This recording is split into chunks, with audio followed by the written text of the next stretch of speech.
Good morning, it's Shanna, and this week we're going to be doing a VR to Rochelle from Amethyst Ascension.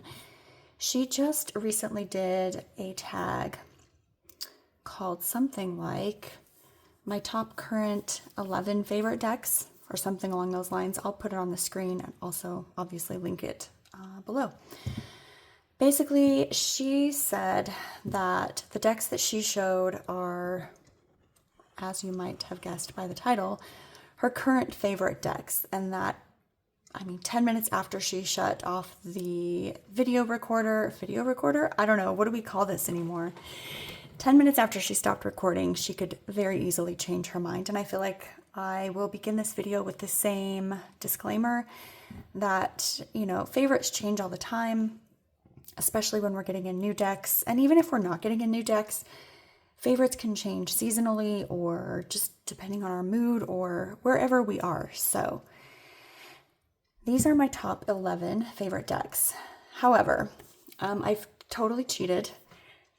2 of my decks are actually 4 decks because they are pairs and I don't really use them without the other, generally speaking. So we're just going to cheat a tiny little bit.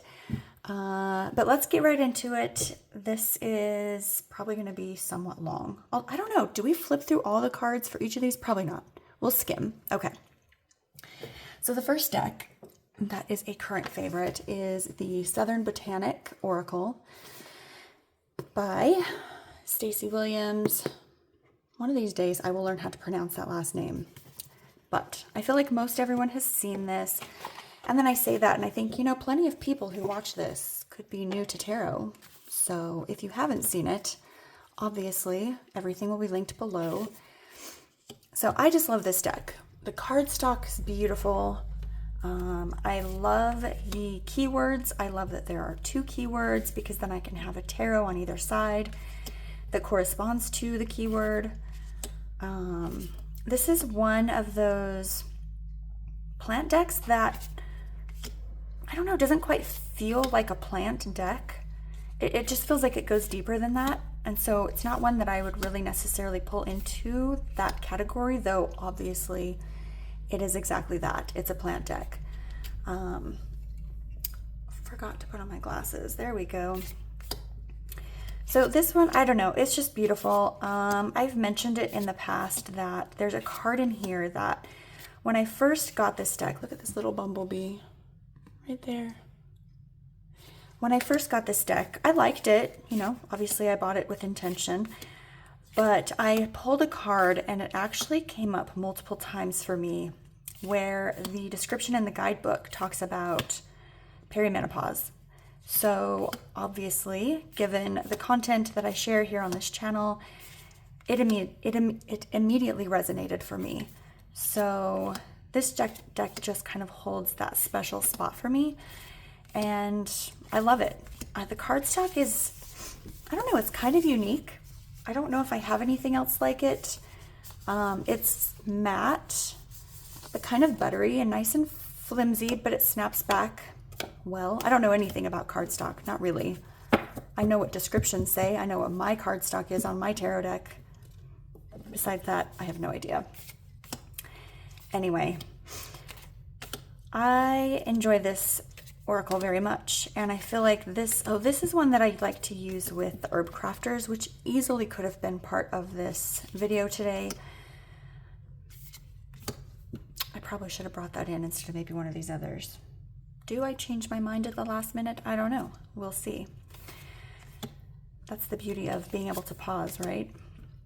We're probably just going to stick with my first picks, but I do love the herb crafters and I love the way these pair together. And actually, I believe the Spanish moss is the one that mentions perimenopause in the guidebook. So that is a top favorite. Love it. The guidebook's relatively straightforward, a page for each card. There's no images, which I could care less about. I could not care less about.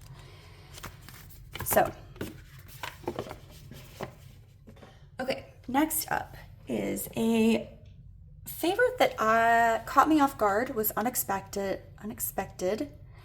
and I've been using it a lot. And that's the Chrysalis Tarot. This one is an oldie but a goodie. I think this came out in 2014, so not quite as old as I was thinking. I was thinking 2003, but let's take a quick look at the guidebook because I feel like maybe the box is just a newer print. No, it's 2014. All right, so this one is one that I looked at where I buy my tarot. I looked at it in the case for weeks, months, I don't know. It's one that didn't sell and it just sat and waited for the right owner to come. And I kind of felt bad for it. And I was curious about it. So I was like, you know, I'm just going to get it. It's a tuck box, US Games. It was probably $19.95 or something like that, $21.95. So I bought it and really, really liked it. I like the images. I like the borders.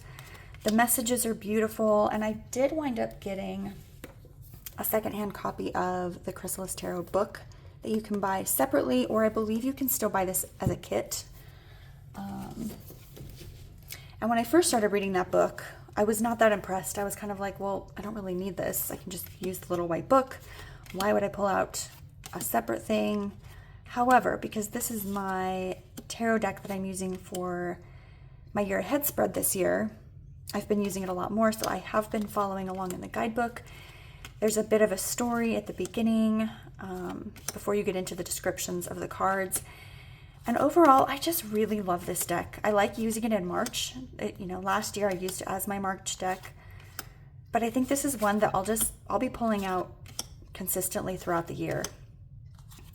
This one and the next one I will show kind of fall into that category of just an everyday reader where it doesn't really have a specific job, but I like the way it conveys its messages when I just have an everyday question, or not even necessarily a question, but if I just want to sit down and pull cards, this is one that I can do that with.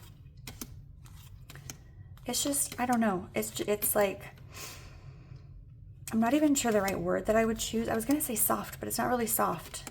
It's straightforward. It's uncomplicated. And for some reason, the artwork just feels nostalgic to me. I'm not sure why. Specifically, I don't know. It makes me kind of think of the 90s. I don't know why. Whatever it is about her artwork, I'm just into it. And it's an enjoyable deck. This is the back. Sorry, I forgot to show the back. I think I accidentally showed the back on the last one, so you're welcome. Okay, up next is the second deck that I mentioned, being an everyday reader, and this is one that I leave downstairs. I mean, I have several decks downstairs because I keep a lot of them in the bookshelf that I have down there, but this is one that if I just want a quick read, like I'm just gonna do a quick shuffle, ask the question, pull the cards. I might not even journal with this because, like I said, it is downstairs, not near my journal or my desk where I normally do my journaling. This is it. Straight shooter every time. These are the backs. If I didn't say it, it's the Greer Tarot. This is a classic. I believe this is from the 70s, I want to say, like 74. So what can I say about this? If you haven't seen it, it's gorgeous. It's a zoomed in look at the Rider-Waite with a kind of 70s vibe. The colors are fantastic. If you are new to tarot and you're looking for an RWS Rider-Waite-Smith deck and you don't like the traditional deck, this might be the deck for you. It's just, I don't know, something about it. Well, okay, sometimes when I go through decks on here, I say, oh, this card reminds me of this or that, this person or whoever. And then I was watching a video the other day and someone had a card that they said reminded them of something, but they said they weren't going to say who it reminded them of because they didn't want to ruin the card for people. And that made me feel really bad because I was like, oh man, I hope I'm not ruining decks and cards for people by saying what they remind me of. So I think I won't do that going forward. Because yeah, it kind of, if you hadn't seen it before and you saw it then and you maybe didn't like that association, it could ruin it for you. So I won't ruin it for you. But this one's very nostalgic. You know, I grew up, I was a little kid in the 70s and a little kid in the 80s, and this just feels very 70s, 80s to me. So it's very nostalgic. I trust this deck. I trust this deck. And to a certain degree, I trust all my decks, but this is one that it doesn't have a specific job. You know, I don't use it for ancestry work. I don't use it for deity work. I just use it for like, hey, what's happening at work today? What's happening, I don't know, with my kids today? That kind of thing. I just, for whatever reason, this one just feels very personable, approachable, reachable, readable. And for that reason, it is one of my top 11.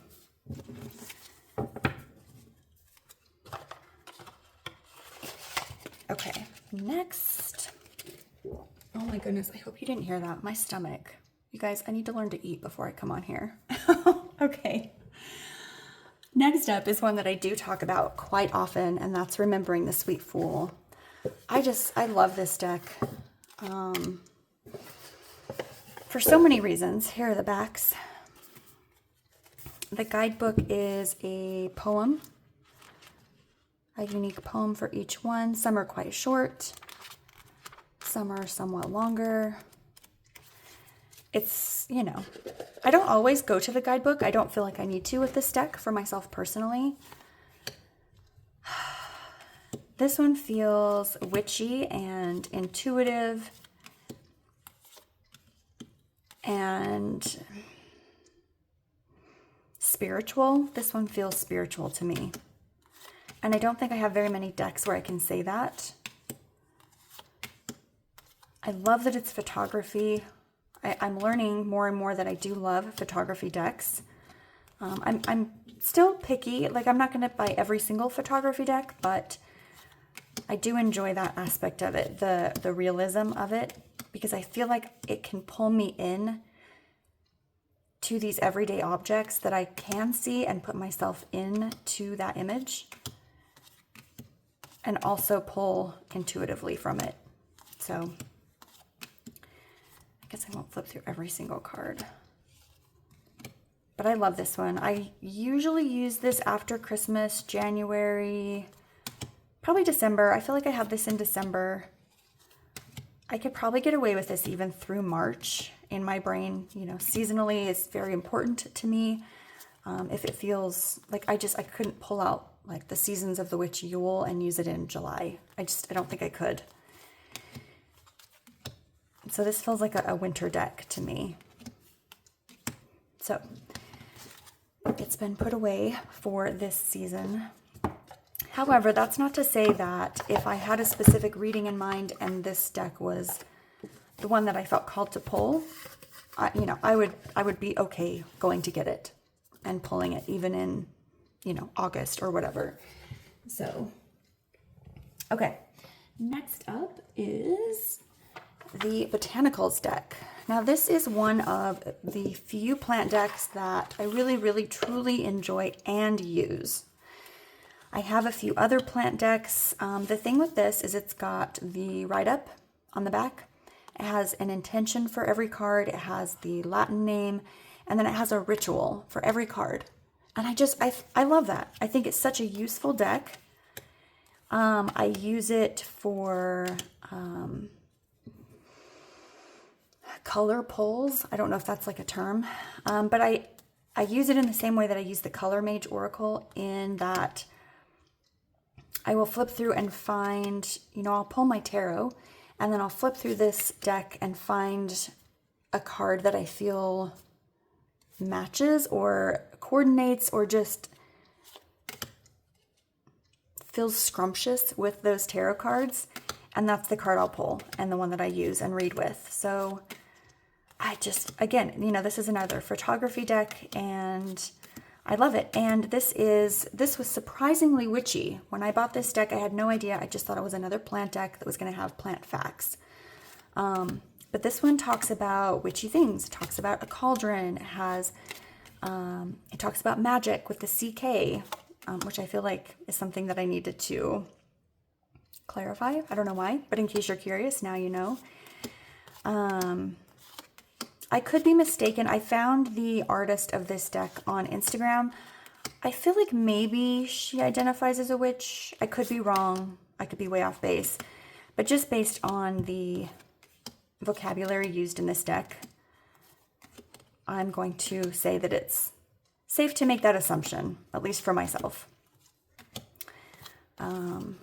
So let's see. Talks about different deities. This one mentions Aphrodite, Mount Olympus. Talks about what it's related to. Talks about culinary recipes, aromatherapy, beauty rituals, love spells, romance rituals, wedding garlands. Cultivate harmony of the body and spirit through Marjorie's loving ways. And then it has a recipe. It's a ritual, but it's, you know, the ritual of creating this recipe. So yeah, this is a good one, and I pull it out regularly. It's here on my shelf, has a permanent place next to me, and I just enjoy it. And that is the Botanical deck. I do not, however, enjoy the box, because if I store it on my shelf as is intended, it slips, so I have to store it upside down, which is kind of annoying, but not the end of the world. Okay. Next up is the Death Doula. I feel like this one always has a place in these top 10. It's just, again, it's another photography deck. I just love this one. I will not flip through the whole thing because I literally just flipped through this, I think, two videos ago. And there are countless walkthroughs of this deck. And I feel like this is one of those that you either love it or hate it. You either get it or you don't. And that's not a bad thing. It's just, I've heard the polarity with this deck is a real thing. So I love it. I love the keywords. The guidebook is brilliant. It also talks about witchy type things. There's meditations in there. What else is in this guidebook? So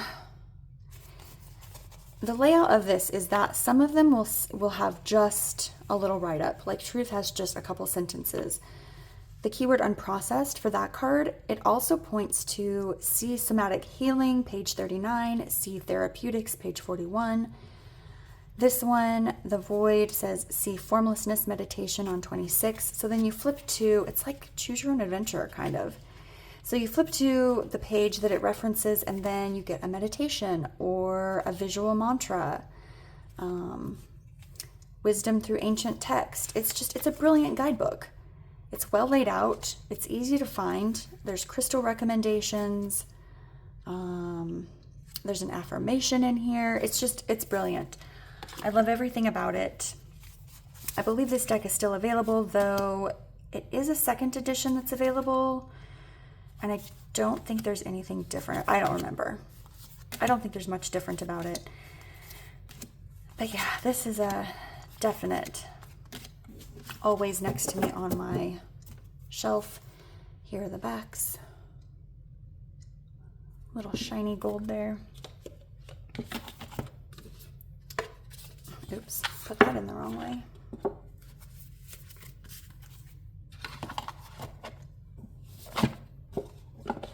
The Death Doula.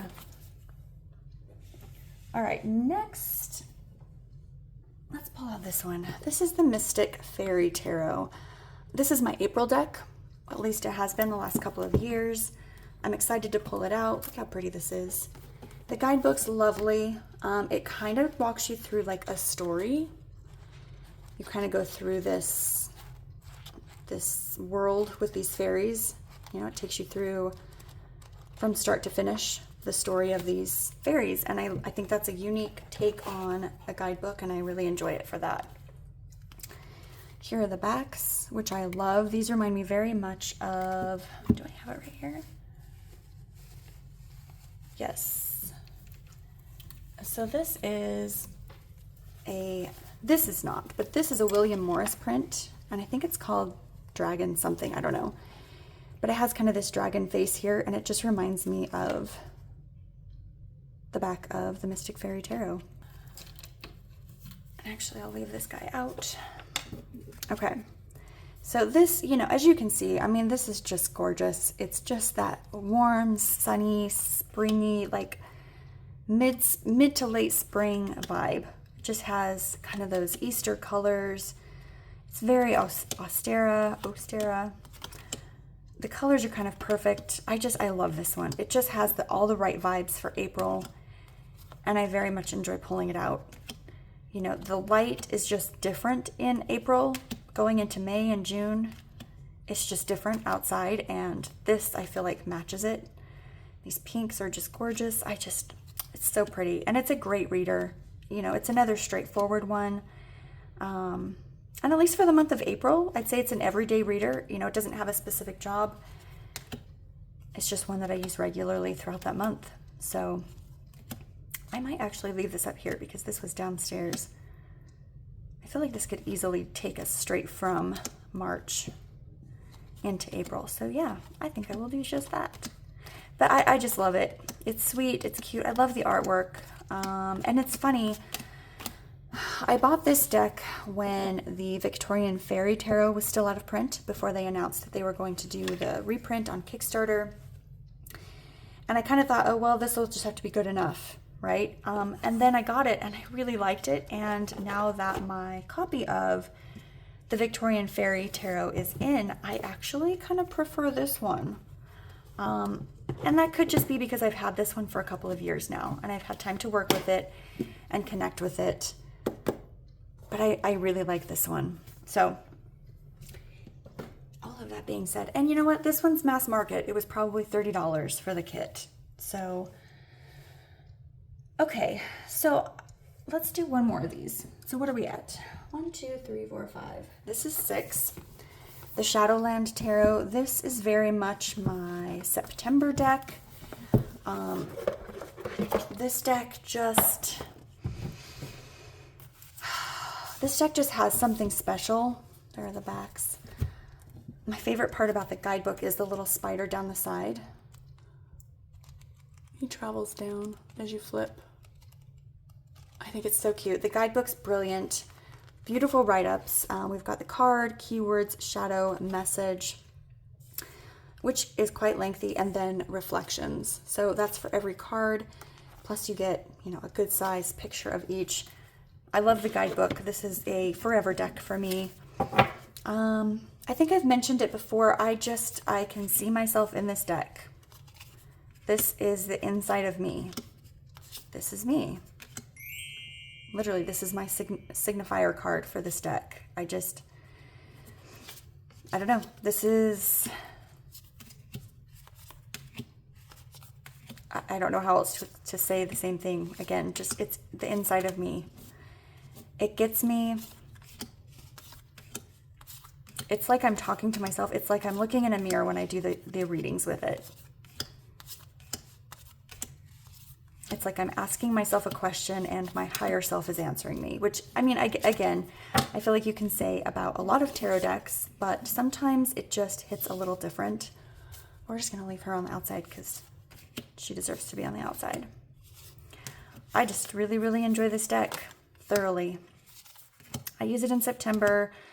It goes through October. I could probably even pull this out at the end of August, potentially. It just kind of has that fiery feel about it. One of these days, maybe that's another video for me, I should pull out each of the decks I use for each of the months, since I talk about it all the time. That is the Shadowland Tarot. Adore this deck. Gold gilding, which you can see starting to wear a little. I do not care. I love it. That's what gold gilding does. It's loved. Okay, so I'm kind of conflicted. Which reminds me, one of the things Rochelle said is I feel like I'm sort of betraying some decks when I do these when I do these top deck videos, because I feel like the decks that I really do love and enjoy are sitting there like, hello, why are you not picking me? So I've had one sitting in my lap. I did not pick it. I'm going to hang it back up. It's the one in this bag. I'm going to hang it back up and go with the one that I first picked this morning and stick with my first pick. So that's the Runic Tarot. I don't see this deck get talked about a lot. It probably did when it first came out. It has each of the runes here. I just really enjoy this deck. I work a lot with my Swedish/Nordic roots a lot, and I enjoy this deck for that kind of work. I don't do it often. Like, that's not something that I don't pull out this deck and work specifically with it often or regularly. But if I'm feeling like I really need to connect to that energy, this is the deck I'll reach for every time. For obvious reasons, right? It's got the runes, it has the Vikings, it has the gods and goddesses. I love it. I like the dark moodiness of it. I don't have very many dark, moody decks. This is probably the darkest, moodiest deck, I think, that I have. And it's beautiful. It's unfortunate that someone I know in real life, when I showed them this deck, told me what they thought it looked like. And it did kind of spoil it for me for a little bit, but not enough to rehome it. And I think I've kind of worked past that at this point. So I really enjoy this deck. I like the energy it provides for me. And it shows up. It always gives me a good reading. It's clear. And I think that's all you can ask for in a deck. This has been edged. I bought this secondhand. It was edged by the previous owner. Here are the backs. Adore it. This is another one that you can buy either in this larger kit with the large guidebook, or you can get a smaller set with just a little white book.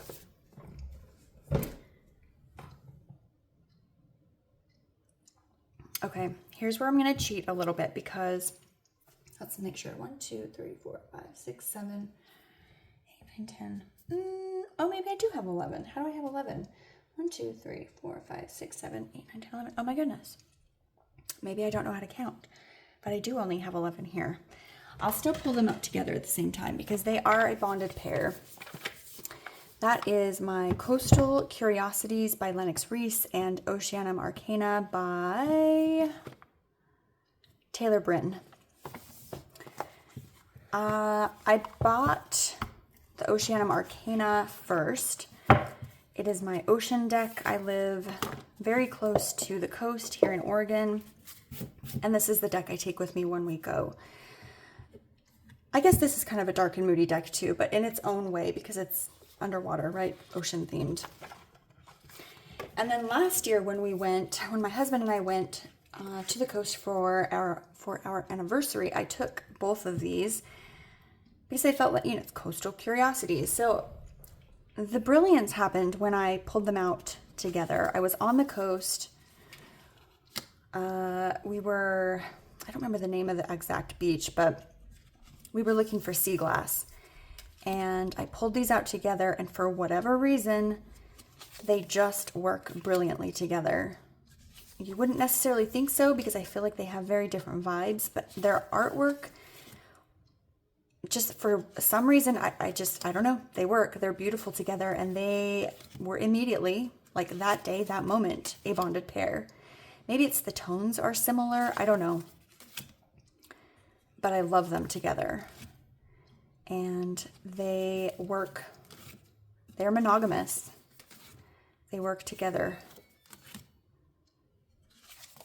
Lennox Reese has a pocket version of this Coastal Curiosities. This large version is out of print. However, she does have a new version of this coming out. It does not have the multicolor background, so thank goodness I was able to get this one when I did, because I do like these multicolor backgrounds. You all know that.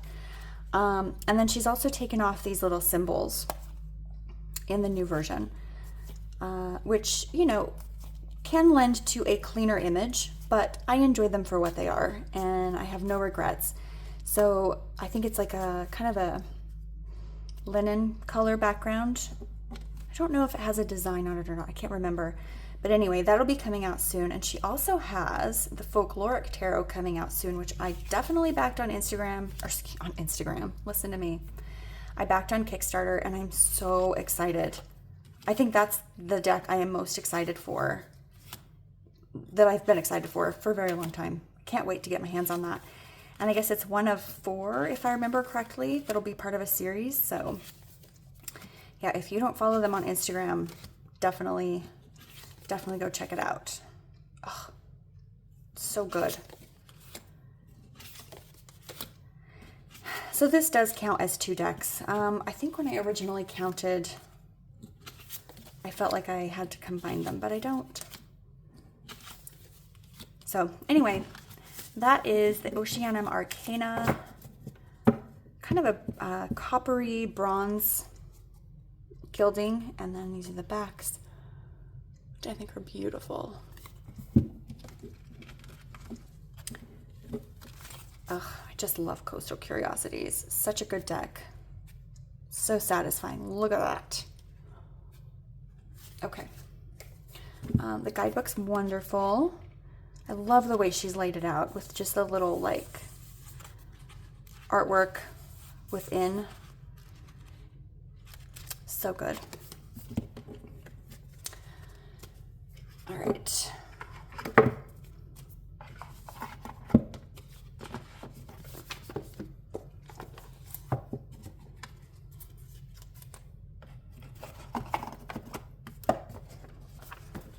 Lastly is another bonded pair. Well, okay, this is not a bonded pair. This is just a couple of tarot decks that I use very specifically. I use this for ancestor veneration, and I use this specifically for communicating with my grandmother. So 2 decks, similar jobs. This is the Afterlight version of the Forager's Daughter.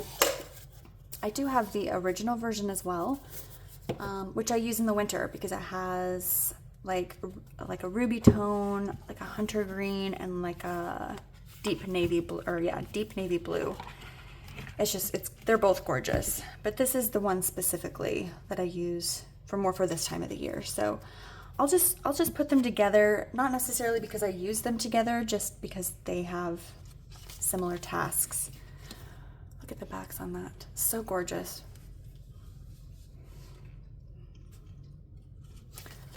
And I feel like I, could potentially, even as I'm saying that, I was going to say I could use them together. I think they could work together.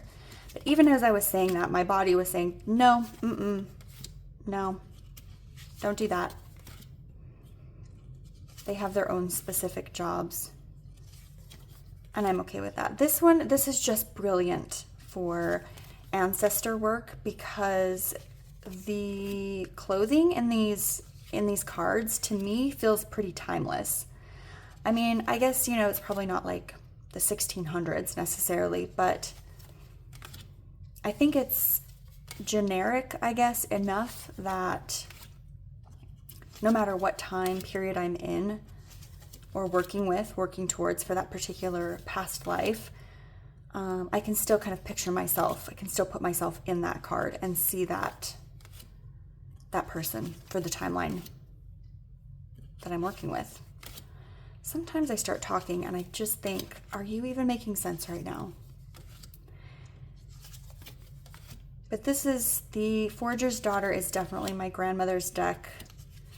We've had many conversations through it. I like to make a cup of coffee for each of us, and I come up here. Sometimes I sit down at the kitchen table. It just depends on the vibe or the mood. I'll pour us each a cup, and I'll just start talking to her.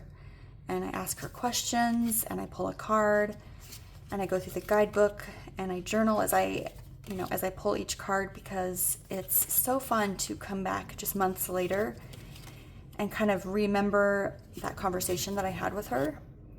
And it's just kind of a special ritual that I've come to thoroughly enjoy.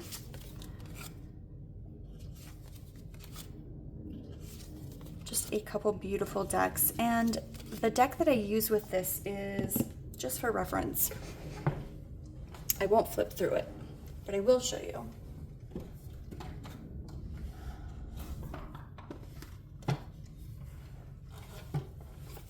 The Uncover Your Past Lives Oracle, and then I also use the Caroline Miss Archetypes cards.